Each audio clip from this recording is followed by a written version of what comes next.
म्हणून नक्कीच ही भाषा एक दिवस भारत देशाला विश्वगुरु बनवल्याशिवाय राहणार नाही. भारत अस्माकम जननी, भारत इज माय मदर, स्वर्गादपि गरीयसी, it is a greater than the paradise, विश्वगुरुम ताम करवाम, वी शॅल मेक इट विश्वगुरु. या भारत देशाला पुन्हा विश्वगुरु पदावरती स्थापित केल्याशिवाय आपलं जन्माचं साफल्य नाही. जन्म साफल्यम विंदताम. आणि म्हणून भारत देश गौरवशाली आहे, भारतातली परंपरा गौरवशाली आहे.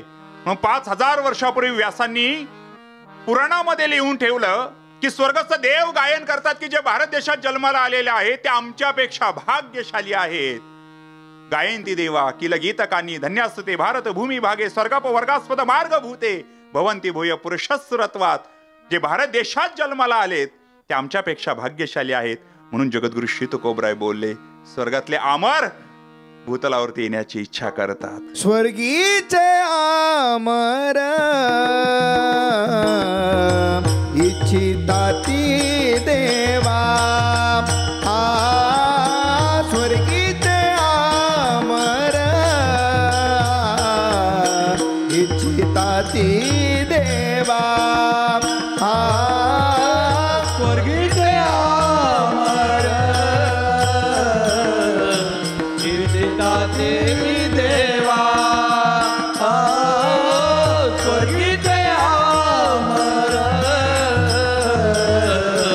इच्छिताती देवा.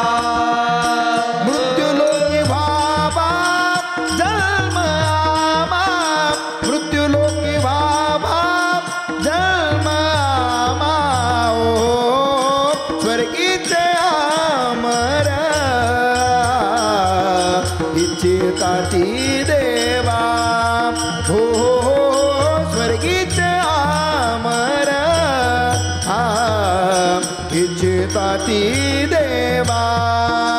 मृत्युलोकी व्हावा जन्म आमा, मृत्युलोकी व्हावा जन्म आमा, स्वर्गीचे अमर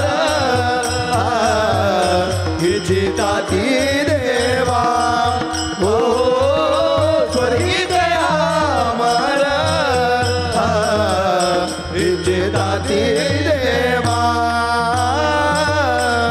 देवा महाराष्ट्रामध्ये संत विचारधारा व्याहतपणे कार्य करते. महाराष्ट्राच्या भूमीमध्ये ही तेजस्वी दिव्य संतांचे विचार जनसामान्यापर्यंत जात आहेत.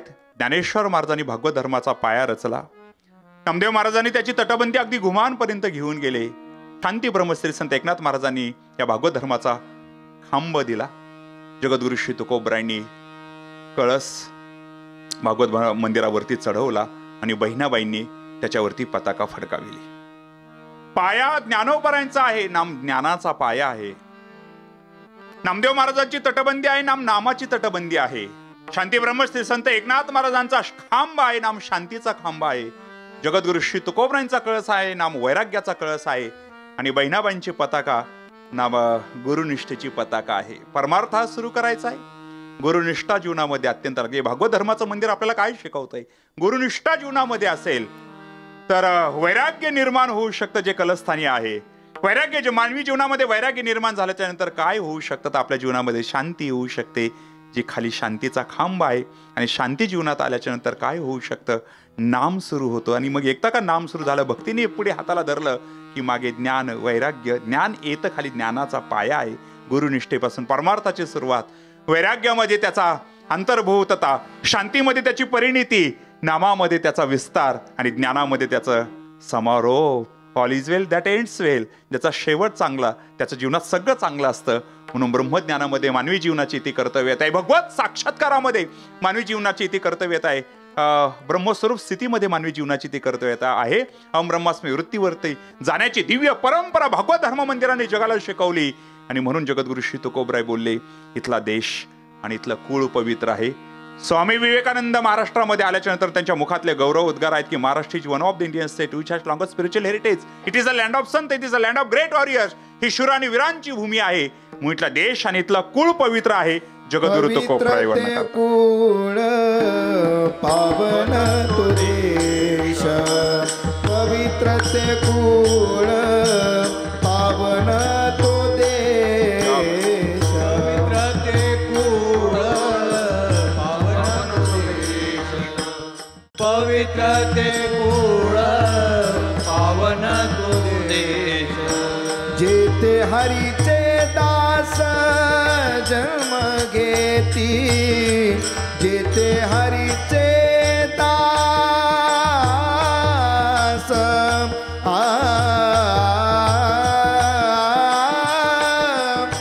जेते हरीचे दास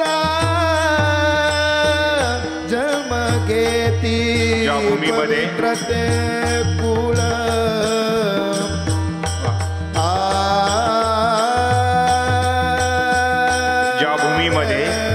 संत अवतीर्ण होत आहेत ती भूमी अत्यंत पवित्र आहे असं जगद्गुरु श्री तुकोबाराय सांगतायत. महाराष्ट्राच्या भूमीमध्ये संतांनी अवतार धारण केले. जनसामान्यांकरता विश्वाच्या उद्धाराकरता हाल अपेष्टा सहन केल्या. समाजाने केलेला छळ सुद्धा आनंदाने सहन करत करत मानवी जीवनाचं दिव्य तत्वज्ञान मानवी जीवनाला उद्धार होईल असं समग्र तत्वज्ञान जगाच्या हातामध्ये दिलं आणि अत्यंत गोड अशी ही भक्तीची दिव्य धारा महाराष्ट्राच्या पवित्र भूमीमध्ये संतांनी तयार केली आणि समग्र विश्वाला कवेत घेण्याची दिव्यता या विचारधारेमध्ये आहे.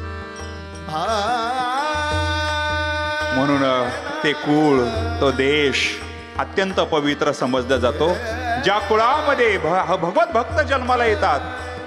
नामदेव महाराज म्हटले त्या कुळाला आयुष्य आकल्पापर्यंत लाभावं. ज्या कुळामध्ये भगवत भक्त जन्माला येत आहेत ज्या कुळामध्ये संत जन्माला येत आहे त्या कुळाला आयुष्य लाभावं हा नामदेव महाराजांचा उद्घोष किती गोड आहे.